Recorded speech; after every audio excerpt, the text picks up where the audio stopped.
Alright, what's going on, everybody? I was telling you that I've made a lot of changes to the tank, and one of them is trying out ozone. So I'm going to talk a little bit about this. I went with the Ozotech, the Poseidon,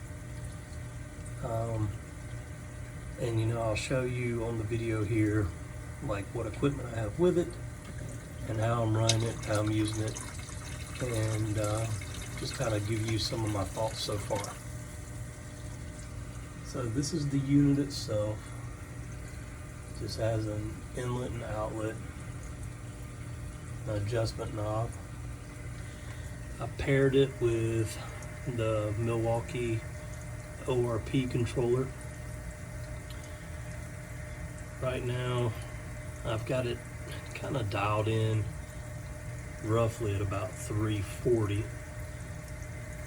So when it drops below like 335, it turns on the ozone generator, and then when it gets right over 340, it shuts it off for the most part.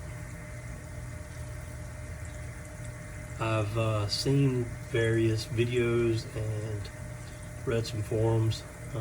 People set these at different levels. Some people set them about 340, 350. From what I've read, you mainly want to keep it under 400, and that's my understanding. So just to play it safe, I kind of run it a little bit low, or on the low side. I don't want to risk anything because they say ozone is safe, but it can be dangerous. So you want to be really careful with it. Ozone, if you have it in your tank, it can damage your fish's gills, and it can harm things. It's actually harmful to people as well. So that's another part of the discussion. The way that I'm running it is through my skimmer, and this is the ozone tube, and you have to get ozone safe tubing, which it comes with. And then I have it connected onto that little, I guess, input on my skimmer.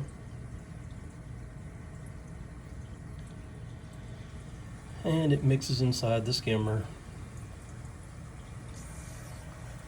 and supposedly, for the most part, it's anything inside the skimmer comes in contact with the ozone. It wants to get rid of that third, what is it, like it's O2 and then O3 is ozone, so that third molecule it's wanting to get rid of, so that attaches to something else and basically kills it. So it for the most part, it clears up your water. It'll kill things that it comes in contact with inside the skimmer, even bacteria, things like that. An example of that would be, I did have a bacteria bloom in restarting this tank, and the water was super cloudy, and I turned on the ozone and it cleared it up in a matter of like a couple hours. Some people say, and I think I saw like a BRS video where Randy was talking about if you run it on your skimmer, I think he kind of recommended that you run it on a secondary skimmer in your aquarium, because he said that it causes your skimmer not to function as well. But mine has functioned fine with ozone on it, so I haven't noticed any change in that. I did find this, for safety, you want to run carbon on top of your skimmer. This is like a carbon infused like filter media, so I put it over the top. That's so if any ozone does escape, that the carbon kind of traps it, so it won't be released into the air. They also highly recommend, for safety, that you also run carbon at the exit point of your skimmer or return part, So I guess the thinking by that is you don't want any ozone to remain in the water. So some of it, you know, that doesn't attach things and doesn't dissipate inside the skimmer, some of it can come out in your water. So you want carbon to remove it. Now in mine, I have, I don't know, you probably can't see it. I've got a pretty large bag of carbon in that skimmer chamber, so I'm hoping that it picks up most of it. Then the other component is going to be, you need a something to remove moisture from the air and the input. So then you have, is it called the decant beads or something like that? I don't know what it is. Basically they're blue. You put them in that canister, it removes all the moisture from the air before it goes into the ozone generator, and that just extends the life of it and makes it more efficient. I've basically read that you don't have to run that, but if you don't, then you have to take the ozone generator and clean it periodically. Get some kind of buildup in it with moisture, so it's always a better idea to run like an air dryer. I'm doing the media because the air dryers, I think the cheapest one is like $600, which if I continue to run ozone, this is kind of just a test, if I continue to run it, then I'm going to invest in one, because I have to, you can take these beads and you bake them at 300 degrees for 3 hours, and it gets all the moisture out and they turn blue again, so it reactivates them, so they're reusable. So it's not necessarily the cost of them that I worry about, it's just the time and the energy of the oven and things like that it takes to make them reusable. So that's one thing I really don't like. And these things here, I could probably put it under my house and do better. I know I have it sitting right beside the aquarium, but I mean, I have to do that, recharge it, so to speak, every week. So there's a lot of moisture in the air in here with the aquarium. So that's one of those things that I'm gonna have to, if I decide to keep using ozone, then I'm gonna have to invest in the air dryer, because that's not something I wanna keep doing every single week. Let's see what else. The other thing is that, you know, I just wanna mention real quick that before I put carbon on there on the top, and I even put a bag of carbon at the output there, the protein skimmer, I put a bag right under it when I first did it. But even with both, I can still smell, it has a distinctive smell, you can still smell ozone in the room.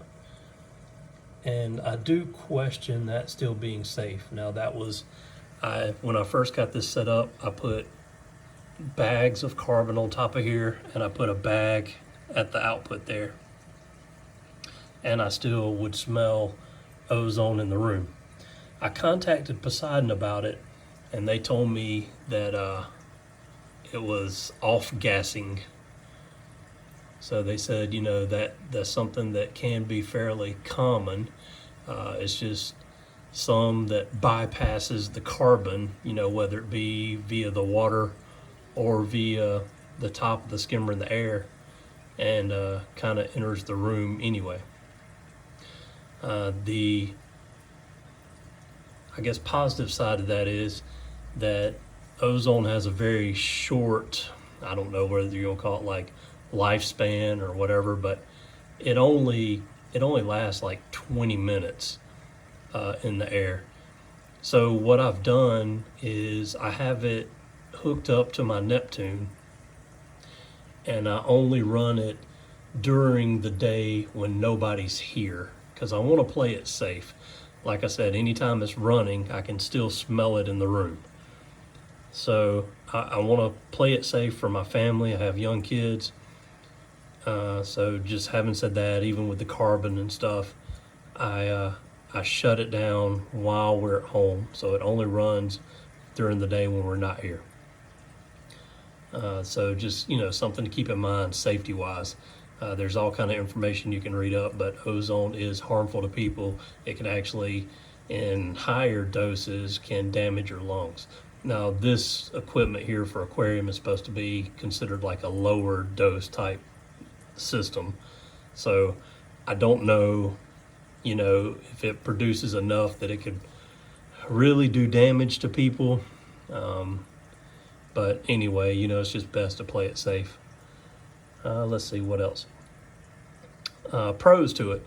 So it does really clear up the water. I do like how clear the water gets.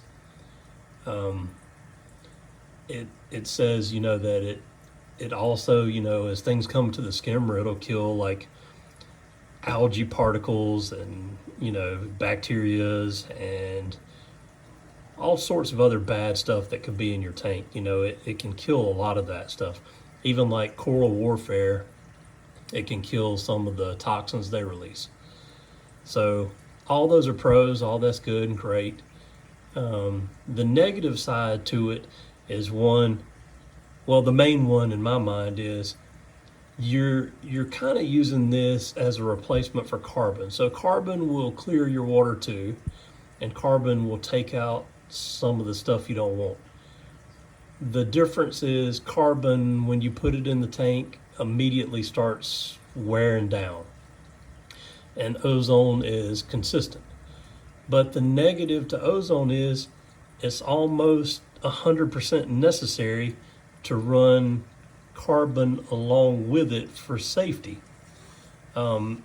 Everything I've read said that you want to have carbon on top of the skimmer and the return port of the skimmer. So you still have to run carbon either way. I mean, you don't have to run it, if you're not using ozone. I think most people probably run carbon in their tanks. I did prior, and I do like the ozone, but if I'm forced to use carbon with the ozone, then I'm not getting away with it.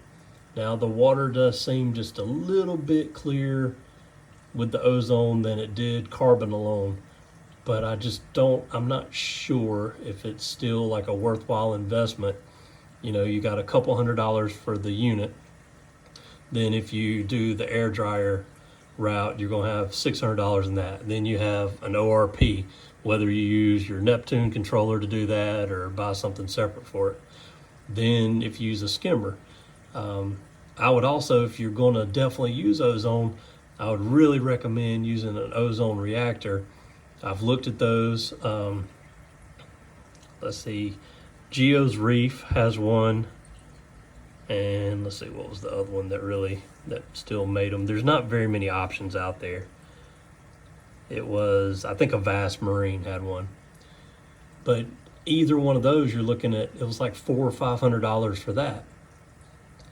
Well, both of them have carbon on the pickup and return already, or they recommend it. They'll have a separate chamber for both of them and all that type stuff. So you're still going to be using a good amount of carbon with either one of those, but at least it's a dedicated thing versus using your skimmer, So if you don't want to put it on a skimmer, then you can go that route.